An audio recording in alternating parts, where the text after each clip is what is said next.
Is Sam LaPorta the best rookie tight end that we've ever seen? Very potentially. And like you said, so to compare it almost in terms of like, well, who's the other guy? Well, for me, it'd be like, and you would say, okay, Kyle Pitts is probably our comparison point.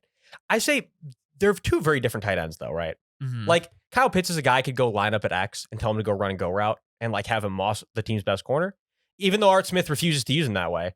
But then with Sam LaPorta, it's like, you know what I mean? I got a guy I can really trust on drags. I can really trust him on slants. I can really trust him on curls. I really can trust him if I needed like a big third down. He's a good big body on this, like the strong safety. He's kind of a, you know what I mean? He's more of a possession target. But so they're different. But I'll say like in terms of being like a pure tight end, yeah, I would say right now it is Sam LaPorta in my lifetime because the combination of the blocking and the receiving skills from a day one guy. I mean, it's actually unbelievable right now what we're seeing this year. It's just, I think it's so crazy because, and we can talk about this more like as we go through the show, but I don't think I've ever seen a time where I've seen more like young tight ends starting to shine. Cole Kmet, Trey McBride, Sam LaPorta, like all these guys are starting to snap.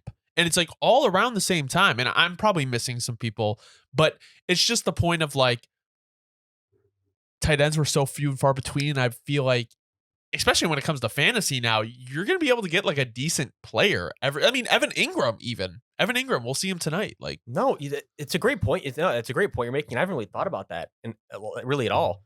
But I feel like it's just because like the modern offense, the way that we're kind of like revolutionizing, spreading things out more. It's kind of like it really just opens up opportunities for the tight end to kind of be the check down almost every snap. But then it's like if you don't have someone good guarding that check down, like you're cooked. Yeah. If you just got a safety or a linebacker, like you're cooked. Especially when you have like a super athletic tight end like a Sam LaPorta. That's right. And you need a guy like a Brian Branch, yeah, like to be able to cover a guy like that. And this thing is not a lot of teams have that right now, where it's like that versatile guy in that position. He broke the single game receiving record. I'm on Raw, 2 receptions, lowest of the season. Their defense allowed 362 yards to the Saints.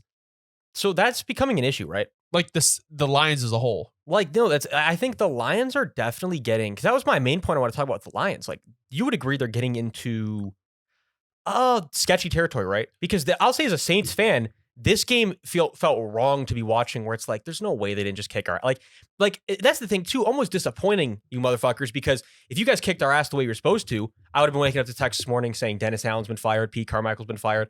But no, it was let's let him back in.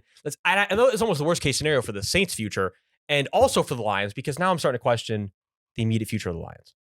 Well, you have to think about it like they were up, 21-0 in the first 7 minutes. And the fact that you let off the gas, and that is my issue I have with a lot of like NFL coaches is, and this is why I don't like the Bears coaching staff, is regardless of them being like inept and incompetent, when people play not to lose, that is when you lose. Like when the Dolphins put up 70 on the Broncos, I don't give a fuck. Like you need to score as much as you can because you never know when the momentum is going to shift.